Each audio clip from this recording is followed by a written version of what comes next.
Hey everybody, it's Prometheum5 here, coming at you with another CollectionDX review of some more third-party Transformer fun.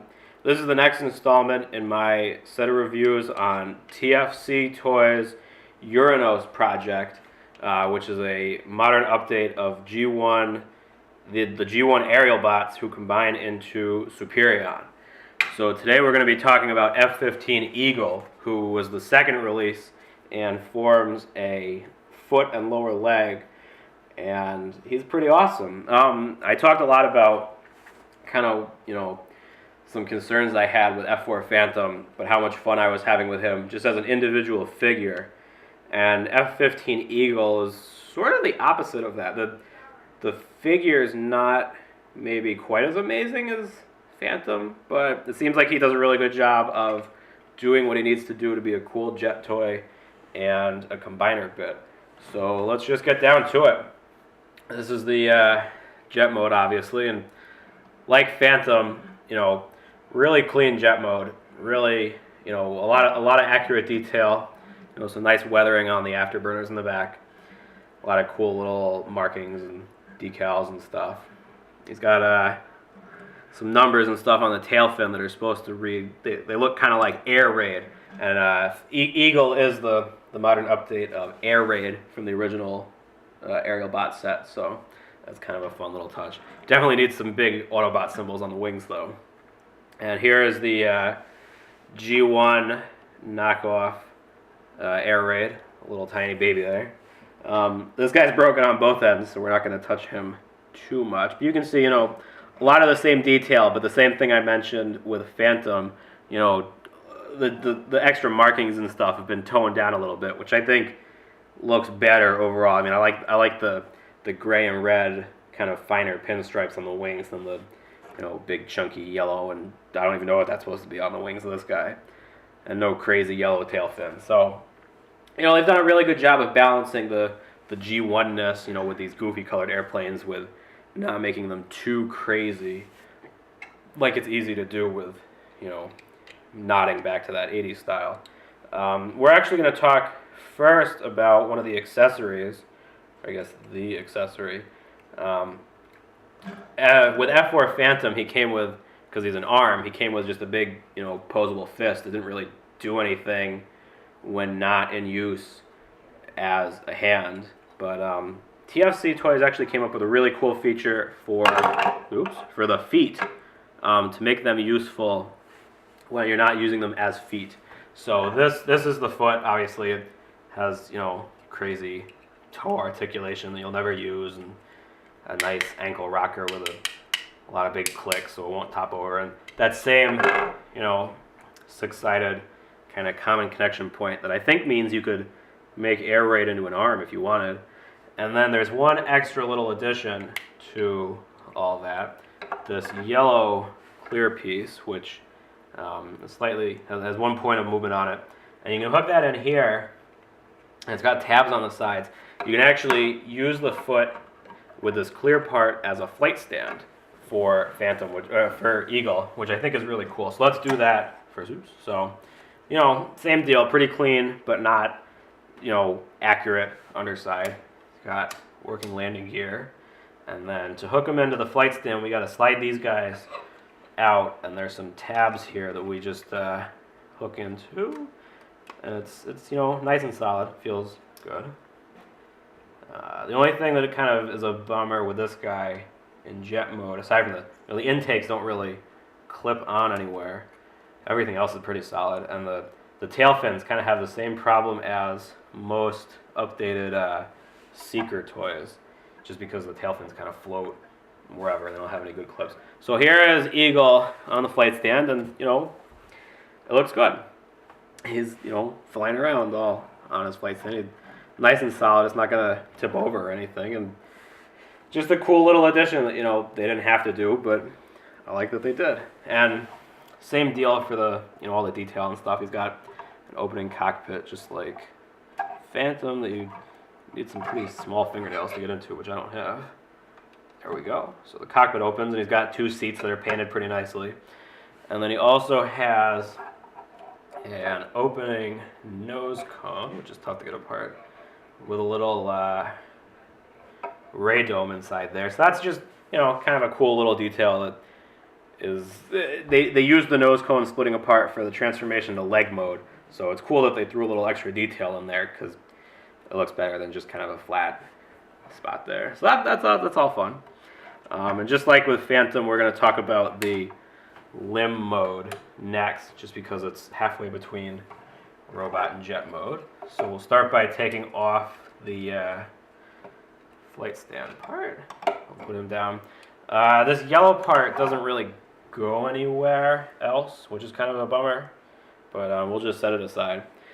So we've got our foot over here, and then we'll transform this guy. We'll start by taking off the wing pods, which are, I guess they're kind of like, you know, radio-controlled missiles or little drones or something. They got pretty sharp fins on them.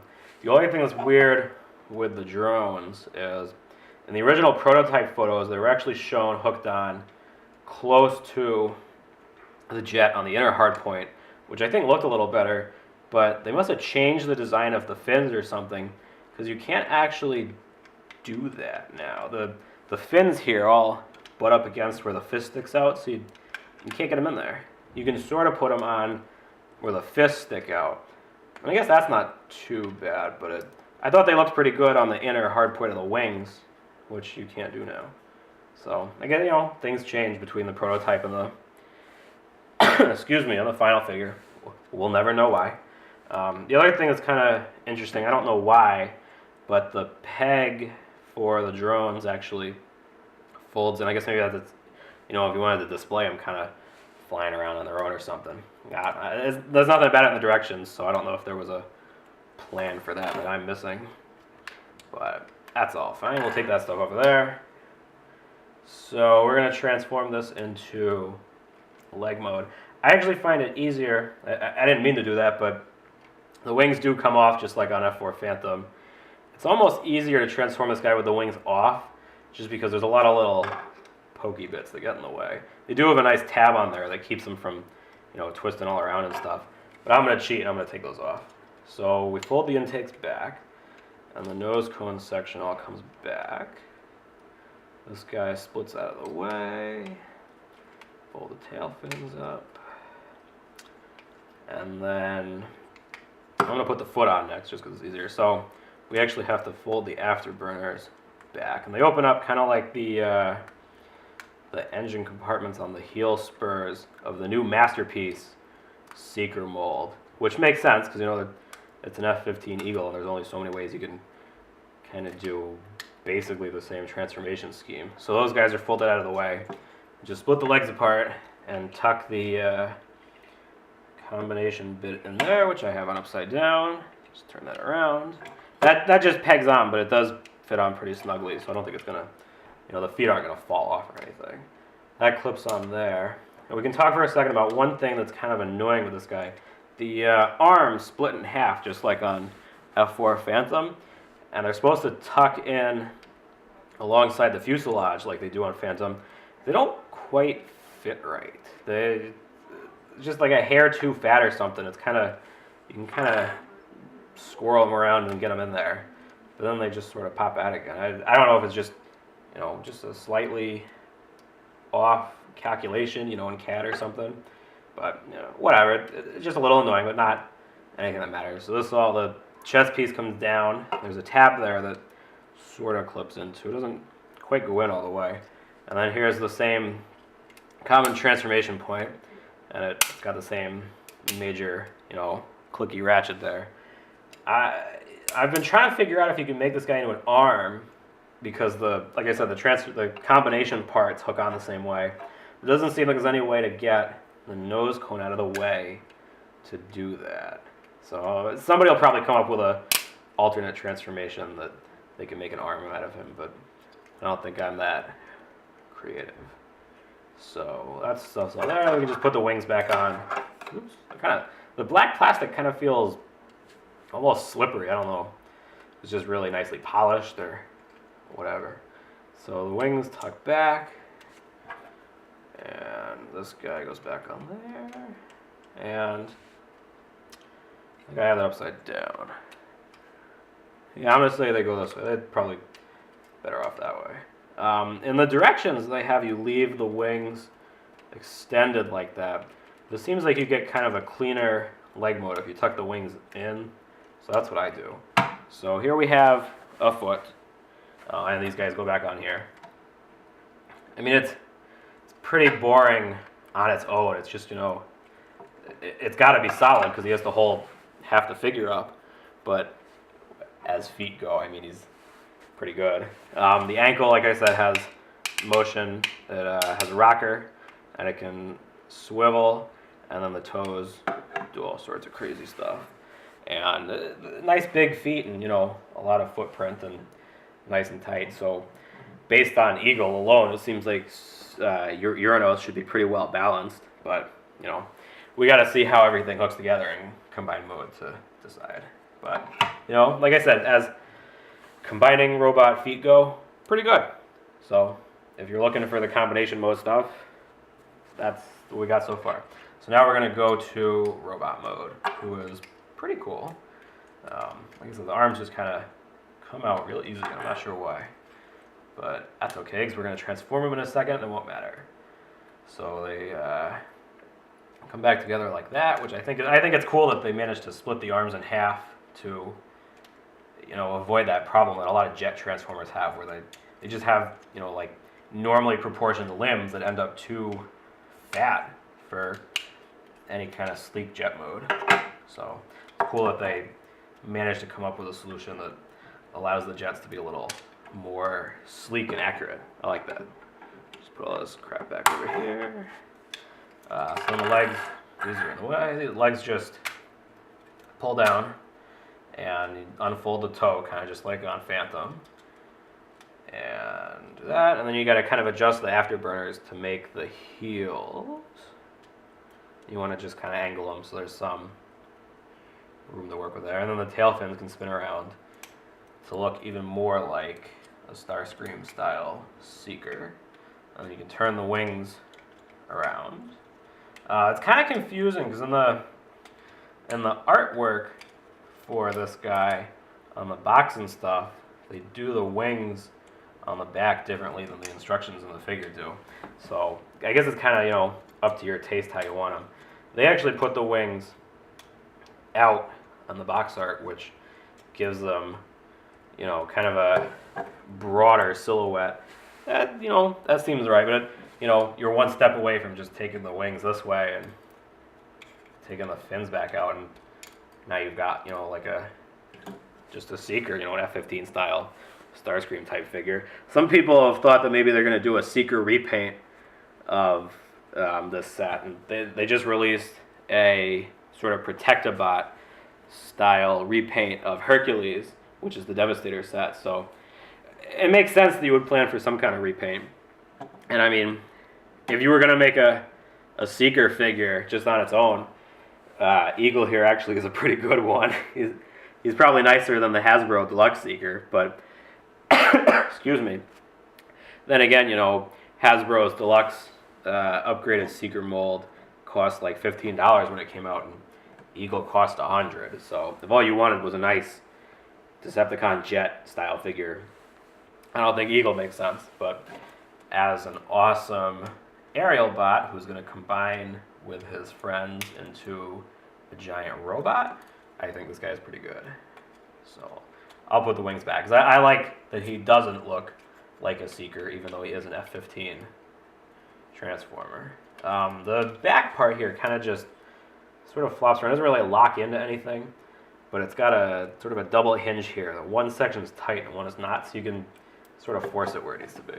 But so here's Eagle in robot mode, and I don't like him quite as much as I like Phantom. I think he's a little blocky and a little more doofy looking, but that's sort of by design, I guess. And so here's G1. Like I said, my G1 air raid is totally busted, but we can use him for a second. Hopefully he'll stay together. Probably not. Like I said, those boom arms are sucky on the G1 toys. And it's cool because TFC Toys Eagle doesn't actually have these stupid boom arms for either part, because the tail fins go on the legs and the nose cone has a whole big hinge assembly. So no fragile parts there to break like on the G1 toy. But so there's the new Fireflight with Air Raid, with G1 Air Raid. And I mean, they're both kind of blocky and doofy, so I guess it makes sense. But he's got the whole jet backpack, and he's just got the nose cone. I think I like the look of just the nose cone better. You know, sort of differentiates this guy from the ARM guys who do have the backpacks. I'll just move those out of the way. You know, same deal as Fireflight. A lot of good articulation. Not squeaky hips. That was a big thing for a lot of people, and Eagle manages to avoid that. You know, nice and clicky like I think they're supposed to be on Phantom, but, excuse me, not super tight or anything so that they squeak. You know, tight, but not bad tight. You know, out to the side. He's actually got ball or at least swivel jointed skirts here, so that's kind of cool. You can, you know, move him out of the way for his dynamic poses, and you can do all sorts of crazy stuff. He's got a lot better balance than Phantom does because of the big afterburner heels. So that's Eagle doing, you know, he's fun too. He's, like I said, I think I like the design of Phantom's robot mode more, but Eagle's not a bad toy by any means. He does have the same problem that Phantom does, where he doesn't have real guns. You just stick the drone things on his arms, and if I stop pulling the peg in. So they're pretty snug on there. And so he's got, you know, goofy arm missile things too, and that's nothing special. They could have just, you know, thrown in a little pistol for, I think, not too much more effort. That would have helped a lot. And you could have stuck the drones back here, you know, like on the wings or something as like extra missiles. And that would have been, I think, cooler. You could even kind of stick them over the shoulder if you wanted, like you know, some other kind of gun. But whatever, this is what they gave us, so that's what we got to work with. And they can go in the hands like pistols too, but you know, that doesn't help. They don't look any better. So same kind of deal. I mean, I'll be interested to see the third-party gun set when it comes out, just to see if it can't be less exciting. So, you know, like I said, robot mode probably isn't why a lot of people are buying them anyway. But it does have, just to further add to the secretly being a seeker toy, he has the fold-down chest missile pods that some Starscream toys have. I don't know if that was a thing from the comics or what, but it was like a big deal when the Masterpiece Starscream had the missile pods under the intakes, and then the Deluxe, I don't think the Deluxe one had it, but the Robot Masters one had like clip-on missile pods for outside of the intakes, and it doesn't seem like that would be a good place for missiles, because, you know, his torso is pretty thin and his whole shoulder deal is there, so it doesn't seem like they'd really work well, but, you know, nice little detail. Can't fault them for trying. So, Eagle's, you know, Eagle's cool. I'm sort of not as excited by Eagle. I don't know why. He's sort of just fine. I mean, like he doesn't do anything wrong. Don't get me wrong. He's nice, and maybe it's just like F-15 fatigue. You know, I have a lot of Starscream and Seeker toys, so it's cool that he's sort of a different transformation scheme, but not maybe enough. But I mean, he does exactly what the G1 toy did, so that's good. So next we'll talk about the combination, because I do have Blackbird here all ready to review, and things are going to get a little more interesting. I have a lot to say about those guys, Blackbird, and then the whole set so far together. But anyways, this is Eagle, and we can stick him with Phantom, who, like I said, I think kind of has a better looking robot mode. But I mean, together, you know, they're two really attractive transforming jet figures. You know, good lines, you know, decent use of the kibble, and just missing better guns, really. So this has been TFC Toys F-15 Eagle review for CollectionDX.